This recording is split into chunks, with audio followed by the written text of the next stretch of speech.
Minsan, ew, madungis. Pero masarap. Mwah, ikis. Sexy time na. Sexy Megan!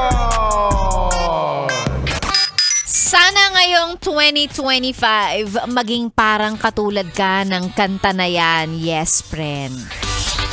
Shallow. In Tagalog, mababaw. Mababaw as in mababaw ang kaligayahan. Ganon. Minsan kasi tayo, ang hirap natin pasayahin. Ang hirap nating patawanin. Pinatawa ka na, hahanapin mo pa yung kung ano-ano bang dapat hanapin. Ginagawa mong komplikado ang mga bagay-bagay. Ngayong 2025, maging mababaw ka naman. Diba? Yung bang madali lang pasayahin, tatawa sa mga maliit na bagay, kaya din siguro hindi mo mahanap-hanap yung totoong nagpapasaya sa'yo. Bakit? Kasi ginagawa mong komplikado yung mga bagay-bagay. Na pwede ka naman sanang tumawa na lang, pero imbis na tumawa maging masaya, mang-aaway ka. Diba? Ganon! Okay lang maging mababaw minsan, lalong-lalo na kung ito ay tungkol sa mga bagay na alam mo namang pwedeng makapagpasaya sa'yo. Masarap kasama yung mga ganyang klase ng tao, madaling patawanin. Masaya na sila kung ano man ang ipakain mo sa kanila, mga ganon. Diba, yung mga simpleng bagay na na-appreciate nila. Maging ganon ka din sana ngayong 2025.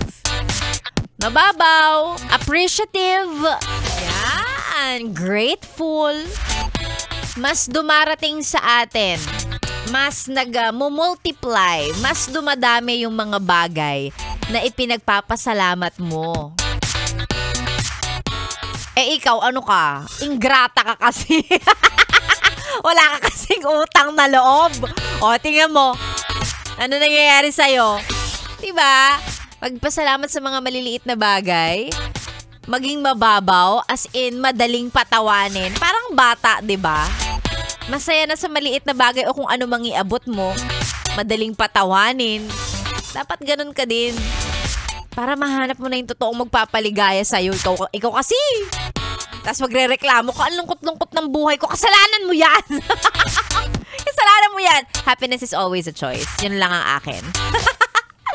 Ay naku, magandang umaga. It's a beautiful Friday morning para sa ating lahat. Happy New Year! O eto, sure ako matutuwa na tong mga to. Marinig lang nila ang pangalan nila sa radyo. Ay! Hello and good morning. Shout out naman Sexy Megan, sabi ni Arim. Arim ba to o Myra? Hindi ko alam. Para siyang ambulansya. Binaliktad ang pangalan. Pero para sa'yo, hello and good morning. Ganun din kay Myla. Hi Myla! Ayan, hindi naman ako galit. Nagpapaliwanag lang. Minsan kailangan mong pagalitan ng isang tao para tumatak sa kokote niya.